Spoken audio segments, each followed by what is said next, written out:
Merchant association ప్రెసిడెంట్గా చేశారు. తర్వాత సిజిటిఎం కాలేజ్ ప్రెసిడెంట్గా చేస్తున్నారు. సెక్రటరీగా అనేక పదవులు పొందిన ఏఎస్ఆర్ ప్రభు గారు, నమస్కారం సార్. నమస్కారం. ఒకప్పుడు ఏంటి, ఇప్పుడు కూడా ఎన్టీ రామారావుకి వీరాభిమాని. ఎన్టీ రామారావు గారు నడిచిన మార్గంలోనే నడిచారు. ఆ రోజు నుంచి ఈ రోజు దాకా ప్రత్యక్ష రాజకీయాల్లో లేకపోయినా పరోక్షంగా ఎంతో మందికి ఆయన రాజకీయ సలహాదారులు. ఈ సమైక్యాంధ్ర ఉద్యమం గురించి మీ అభిప్రాయం? సమైక్యాంధ్ర ఉద్యమం అనేటువంటిది అన్నీ అయిపోయిన తర్వాత మనం ఇవాళ కళ్ళు తెరుస్తున్నాం అనేటువంటి అనిపిస్తుంది నాకు. ప్రతి వాళ్ళు ఇదే మాట అంటున్నారు ప్రభు గారు. ఎవరిని అడిగినా సరే అంతకు ముందు ఇది ఏం అవుతుందిలే, అయ్యేది కాదులే, తెలంగాణ అనేదో $1 మిలియన్ క్వశ్చన్, ఇది ఎవరో చెప్పలేరు అనేటువంటి మాట మాట్లాడారు తప్పితే ఇలా ఎంత క్విక్ నిర్ణయం తీసుకుంటారు, ఇలాగ గంటల్లోనే కూడా ఇలాగ అయిపోతుంది అనేటువంటిది మాట ఎవరో ఊహించలేదు. అలాగే మన వాళ్ళు కూడా ఇంచుమించు మన ఆంధ్ర నుంచి రిప్రజెంట్ చేసేటువంటి రిప్రజెంటేటివ్స్ ఎవరో కూడా, అంటే పరిపాలక రిప్రజెంటేటివ్స్ ఎవరో కూడా దీని గురించి నొక్కి చెప్పడం అనేటువంటి జరగలేదు. కనుకనే ఈ రోజున అడ్వాంటేజ్ తీసుకుని ఒక రాజకీయ తాయిలాలు అందరికీ పడేసి వీళ్ళందరినీ కూడా నోరు మోయించాలి అనేటువంటి ఉద్దేశంతో వాళ్ళు చేశారు తప్పితే ఇది నిజంగా ప్రజల మనసులో ఉన్నటువంటి అభిప్రాయం కాదు. ప్రజలు చాలామందికి ఈ విషయం పూర్తిగా తెలియదు కూడాను. ఇవాళ సమైక్యాంధ్ర కాకపోతే ఇలా విడిపోతే మనకు వచ్చేటువంటి నష్టాలు ఏంటనేటువంటిది ఈ రోజున ప్రజలందరికీ కూడా గుర్తిస్తున్నారు. ఎందుకంటే ఒక చిన్న కథ మనకు పూర్వం నుంచి ఉంది, 4 ఎడ్లు సింహం కథ. అలాగే ఎడ్లు 4 కలిసి ఉన్నంతసేపు సింహం ఏం చేయలేకపోయిందట. ఎప్పుడైతే ఎడ్ల మధ్య తగు వచ్చి నా మేత నాది ఎవరి కలిగినప్పుడు సింహం వచ్చి ఒకదాని తర్వాత తినేసిందట ఎద్దుల్ని. అలాగా 4 ఎద్దులు కలిసి ఉన్నప్పుడు ఏంటంటే సింహాన్ని కుమ్మి పడేసినాయట. అలాగా ఈ రోజున మనం ఏంటంటే కావాలనేటువంటి తగువుని వాళ్ళు క్రియేట్ చేస్తున్నారా? ఎందుకంటే ఇప్పటికే నీటి సమస్య గురించి మహారాష్ట్రతో మనకు తగులు ఉన్నాయి, ఒడిస్సాతో తగులు ఉన్నాయి. వీటన్నిటిలోనూ తగులు ఉన్నప్పుడు, ఇన్ని తగులు ఉన్నప్పుడు కొత్తగా మళ్ళీ ఈ 2 స్టేట్ల మధ్య కూడా తగువు పెట్టి ఎవరు బాగుపడతామని చెప్పి ఎవరి కోసం అంతా కూడా చేస్తారనేటువంటిది ఎవరికి అర్థం కాని విషయం. అన్నీ కరెక్ట్ అండి. ఎందుకంటే ఇప్పుడు మామూలుగా మా ఒక రాజకీయవేత్తగా మిమ్మల్ని అడగకపోయినా ఒక వ్యాపారవేత్తగా కానీ దేని గురించి అడిగినా వ్యాపారం చేసుకోవడానికి ఎక్కడైనా మనం రెడీ అంటాం, వ్యాపారం చేసుకోవడానికి. ఇప్పుడు సమైక్యాంధ్రాన్ని ఉద్యమాన్ని తీసుకురావడానికి కారణం ఏంటన్నది $1 మిలియన్ క్వశ్చన్ లాగా అయిపోయింది ఇంత సడన్ గా. నేను పొద్దు నుంచి మాట్లాడుతున్నప్పుడు చాలా మంది ఎక్స్ప్రెస్ చేసింది, నేను కూడా అడిగాను ఒక ఆయన్ని. ఇప్పుడు ప్రతి పార్టీ నుంచి తెలంగాణ గురించి అభిప్రాయం అడిగారు. అట్లాగే అభిప్రాయం అడిగినప్పుడు కాంగ్రెస్ పార్టీ కూడా మా అభిప్రాయం ఇది అని చెప్పి ఊరుకుంటే సరిపోయేదానికి ఎందుకు ఇంత ఇమ్మీడియట్ గా మా అభిప్రాయం ఇది అని చెప్పి ముందే సిడబ్ల్యూసి కన్నా ముందే వీళ్ళు యూపీఐ ప్రభుత్వం మిత్రపక్షాలతో మాట్లాడి ఒప్పందం తీసుకుని వెంటనే వెళ్ళి సిడబ్ల్యూసీలో ఓకే అనిపించుకుని సాయంత్రానికి దిగ్విజయ్ సింగ్ గారు చేశారంటే ముందు నుంచి ఇది పిసిసిఐ ప్రెసిడెంట్ కి తెలిసి ఉండాలి, ముఖ్యమంత్రికి తెలిసి ఉండాలి, అపోజిషన్ లీడర్ కూడా తెలిసి ఉండాలి అంటున్నారు. పైగా ఏంటంటే ఈ పార్టిసిపేషన్ లో అక్కడ వేరేంటిది నా ఇల్లు ఎవరు చూస్తుంటే నేను ఉండాలి, అంతేగాని ఎవరో పంజాబ్ నుంచి వచ్చినాడో, మధ్యప్రదేశ్ నుంచి వచ్చినాడో, లేకపోతే ఎట్ల నుంచి వచ్చినాడో, లేకపోతే ఇంకో బీహార్ నుంచి వచ్చినాడో వాళ్ళ మన జడ్జిమెంట్ చెప్పేది. అసలు మన ముందర ఏదైనా ఒక తీర్మానం కానీ ఏదైనా ముందర ఎక్కడైనా జరిగేది ఏంటంటే ఒక కౌన్సిల్ అవనివ్వండి, లేకపోతే అసెంబ్లీ అవనండి, పార్లమెంట్ అవనివ్వండి, ఒక తీర్మానాన్ని ప్రవేశపెట్టే ముందర ఆ తీర్మానంలో ఉన్నటువంటి ఎజెండా ఏంటనేది ఎప్పుడు కూడా డిస్కస్ చేయాలి. అది చేయకుండా ఎజెండా ఏది అసలు దీనికి అందరినీ కూర్చోబెట్టి ఇక్కడ ఉన్నటువంటి ఎమ్మెల్యేలని ఎంపీలని వాళ్ళని కూర్చోబెట్టి మీకున్న ఎజెండా ఏంటి, మీ ఎజెండా అని వాళ్ళు ఒక ఎజెండా పెట్టి ఆ ఎజెండాను ఆమోదింపు చేసుకున్న తర్వాతే ఆ ఎజెండా ప్రకారం వాళ్ళు నడవాలి. కాకపోతే ఒక ఎజెండా అంటూ ఏం లేదు ఇక్కడ. దీనికి సామెత ఉంది, తాంబూలాలు ఇచ్చాం తన్నుకు సావండి అంటే అదే కరెక్ట్ గా ఉంది. సన్నుకు సావండి అంతే. ఏంటంటే ఏదో సామెత చెప్తారు, పూటలో పడుకుంటాను అని చెప్పి ఒక పూట అరుగు మీద పడుకుంటే పొద్దున్నే లేచి ఇల్లు నాదేని అన్నాడు. అలాగే ఇప్పుడు మనకి అలాగే అయిందంట. అంతే, మనం అంతే కదా. పూర్వం ఏమవుతుందిలే మనకి ఎక్కడిస్తారులే, హైదరాబాద్ మనదే, ఎప్పుడైనా మనదే, అందరం కలిసే ఉంటున్నాం, తెల్లారు లేస్తే కలిసి కూర్చుంటున్నాం కదా.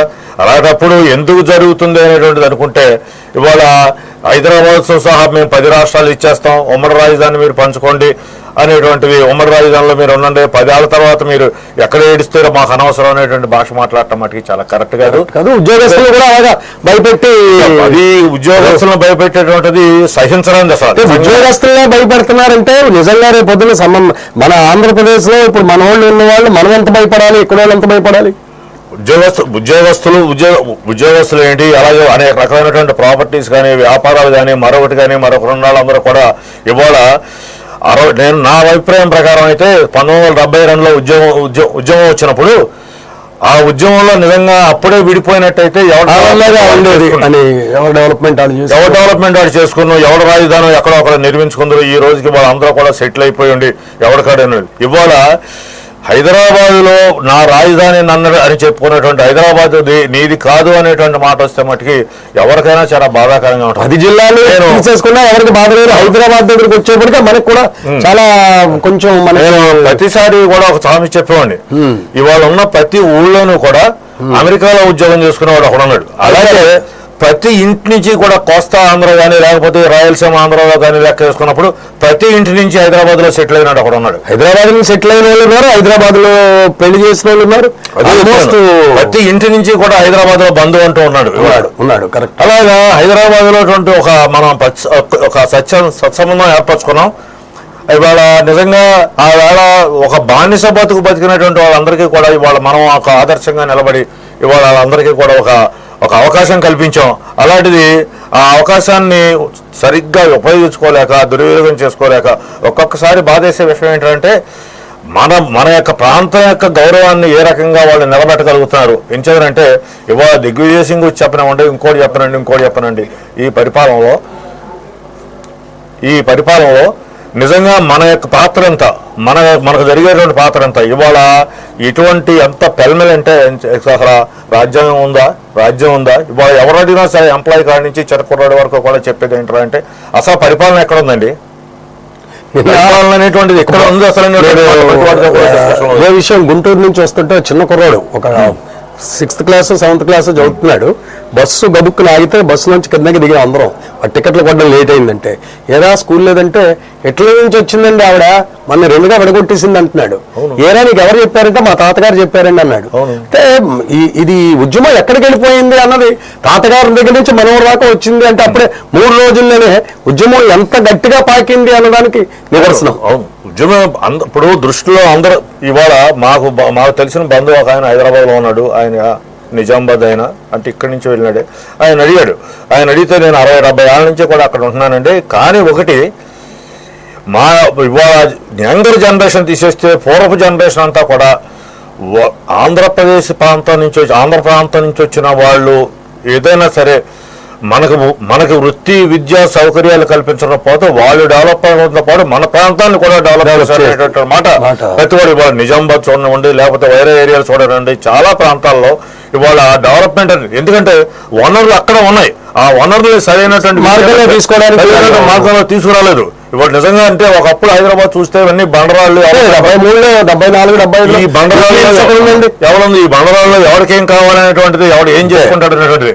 అలాంటిది అవన్నీ కూడా ఇవాళ ఒక సుందరమైన ప్రాంతం తీసుకొచ్చి నిజంగా హైదరాబాద్కి ఇంటర్నేషనల్ రికగ్నిషన్ ఇవాళ హైదరాబాద్ ఒకనొకప్పుడు అసలు తెలుగాడంటేనే గుర్తింపు లేని రోజుల్లో తెలుగు గుర్తింపు రావడమే కాకుండా ఒక ఆంధ్ర ప్రాంతం అంటూ ఉంది, ఇది ఒక ఆంధ్రులు అనేటువంటి వాళ్ళు ఉన్నారు అనేటువంటి లక్ష్యాన్ని తీసుకురావడానికి హైదరాబాద్ అనేటువంటిది పేరు కూడా ఉంది. హైదరాబాద్ అనేటువంటిది ఒక రాష్ట్రం తెలుగు వాళ్ళదే హైదరాబాద్, తెలుగు తెలంగాణ అంటే తెలుగు అనేటువంటి ప్రాంతం. అలాగే ఒక మనిషికి ఎవరికి కూడా 2 తల్లులు ఉండరు. అవునండి, ఒక తల్లి ఉంటుంది. ఇవాళ మా తెలంగాణ తెలుగు తల్లి వేరు, మీ తెలుగు తల్లి వేరంటే అది అర్థం లేనటువంటి మాట ప్రపంచంలో. అలాగే ఇవాళ కేసీఆర్ మాట్లాడుతున్న దాన్ని మనం కన్సిడర్ చేసినట్టయితే ఇవాళ ఆంధ్రప్రదేశ్లో గవర్నమెంట్ ఉండి ఆంధ్రప్రదేశ్ అంతా కూడా ఇలాగ జరుగుతున్నప్పుడు మెజారిటీ పీపుల్ ఉన్నప్పుడు కూడా నేను ఇవాళ ఆంధ్ర ప్రాంతం ఉద్యోగులను నేను పంపించేస్తున్నాను అనేటటువంటి మాట తను అన్నాడంటే రేపొద్దున ఆంధ్రాలో ఉన్నట్టు ఇక్కడి నుంచి అక్కడ సెటిల్ అయినటువంటి వాళ్ళకి రక్షణ ఏంటి? వాళ్ళకి భయం వచ్చింది ఆల్రెడీ, ఏం జరుగుతుంది. ఇవాళ అంత ధైర్యంగా సెక్రటరియట్ ఎంప్లాయీస్ ఆంధ్ర ప్రాంతం వాళ్ళు ఒక ర్యాలీ తీశారంటే నిజంగా వాళ్ళకి భయం ఉండేటువంటిది కదా. అంతే అండి. వాళ్ళు ఇవాళ రేపు పొద్దున ఒక ఇండస్ట్రియలిస్ట్ వస్తారు, ఒక బెదిరిస్తారు, ఏమయ్యా నువ్వు ఇలా వెళ్ళిపో, మా ప్రాంతంలో నువ్వు మా వ్యాపారం చేస్తున్నావు, మా ప్రాంతంలో నువ్వు ఇండస్ట్రీ పెట్టావు అనేటువంటిది ఎప్పుడు కూడా అటువంటి బెదిరింపు ఉంది. ఇవాళ మనకున్నటువంటి సోర్సెస్ అంటే ఇవాళ మనకి ఖనిజాలు ఉన్నాయి, వాటర్ ఉంది, ఇవాళ గోదావరి ఉందంటే నిజంగా ఇంచుమించు సౌత్ ఇండియాలో ఏ రాష్ట్రానికి లేనటువంటి నీటి వస్తున్నటువంటిది. నేను ఈ రోజు మార్నింగ్ కూడా గోదావరి చూసి అనుకున్నాను, గోదావరిలో ప్రవహించేటువంటి వాళ్ళ వరద టైంలో ప్రవహించేటువంటి ఒక్క రోజు నీరు అయితే సరిపోతే ఆంధ్ర అంతా ఇరిగేట్ చేయొచ్చు. అంత వనరు నుండి కూడా మనం ఇవాళ ఎక్కడో మన వాళ్ళందరూ కూడా హైదరాబాద్ మాది అని చెప్పి హైదరాబాద్ని డెవలప్ చేసుకున్నారు తప్పితే ఇవన్నీ కూడా ఇవాళ 50 సంవత్సరాల నాడు ఎప్పుడో పోలవరం ప్రాజెక్ట్ కట్టాలనేటువంటి తీర్మానం ఈ రోజు వరకు కూడా మెటీరియల్ చెప్పారు. కానీ అది ఆ సబ్జెక్టులు వేరు.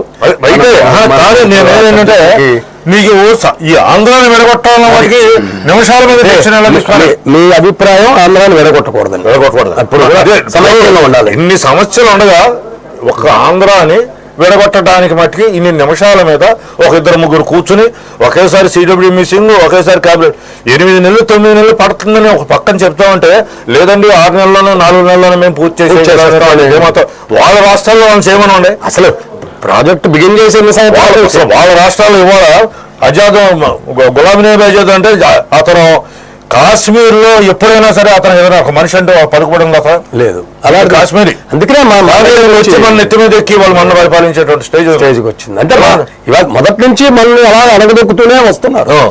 తెలుగు అంటే ఒకప్పుడు తమిళనాడు వాళ్ళతో పడ్డం వాళ్ళు నిజంగా తెలుగు వాళ్ళు కాకుండా ఇవాళ అలాగే మినిస్ట్రీలు తీసుకున్నట్టయితే క్యాబినెట్ మినిస్ట్రీలు తీసుకుంటే అక్కడ సెంట్రల్ గవర్నమెంట్ నిలబడేది మన ఎంపీల వల్ల నిలబడుతుంది. అదే కదా, దానివల్లే కదా విడగొట్టేస్తే 2 పార్టీల కింద విడిపోతే తగ్గిపోద్దని ఉద్దేశమే వాళ్ళందరూ అది డీప్ గా ఆలోచిస్తే జరిగే విషయం. కానీ ఇవాళ క్యాబినెట్ విషయంలోకి వస్తే ఒక హోంమంత్రి కానీ, ఫైనాన్స్ మినిస్టర్ కానీ, రైల్వే మినిస్టర్ కానీ, ప్రాజెక్ట్ మినిస్టర్ కానీ ఎవరైనా ఒక్క ఆంధ్రవాడు చూపించండి.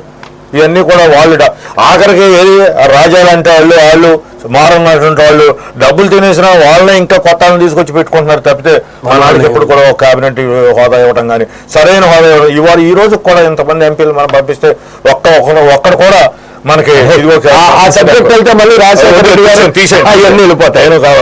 చాలా సమైక్య ఆంధ్ర విషయంలో మట్టికి ఇప్పటికే చాలా పొరపాటు జరిగింది. ఈ విషయాన్ని మట్టికి మనందరూ కూడా ఏకగ్రీవంగా నిలబడి ఫైట్ చేసి పార్లమెంట్లో దీన్ని పాస్ అవ్వకుండా చేసుకోవాలి. అలాగే వాళ్ళు అనుకున్నంత ఈజీ ఏం కాదు, కానీ ఒకటి ప్రజల మనోభావాలకు వ్యతిరేకంగా వెళ్ళేటువంటి ఏ ప్రభుత్వం ఏ రాజ్యం కూడా ఇప్పటి వరకు మనగలేదు. ఎందుకంటే విప్లవాలు చూసాం, ఇవన్నీ చూసాం కనుక ఇవన్నీ చూసినప్పుడు ఎప్పుడైనా సరే ఇవనాడుగైతే ఒకనాడైనా ఇవాళ రాజేసిన అగ్గి ఒకనాడు ఎప్పుడైనా సరే 73 ఆంధ్ర మూవ్మెంట్ లో మీరు చాలా హెల్ప్ చేశారు అందరికీ. చేశాం. సో ఇప్పుడు సమైక్యాంధ్ర కూడా మీ సపోర్ట్ అలా ఉండి తప్పకుండా చేస్తారని ఆశిస్తూ చాలా థ్యాంక్స్ అండి. Okay, all the best.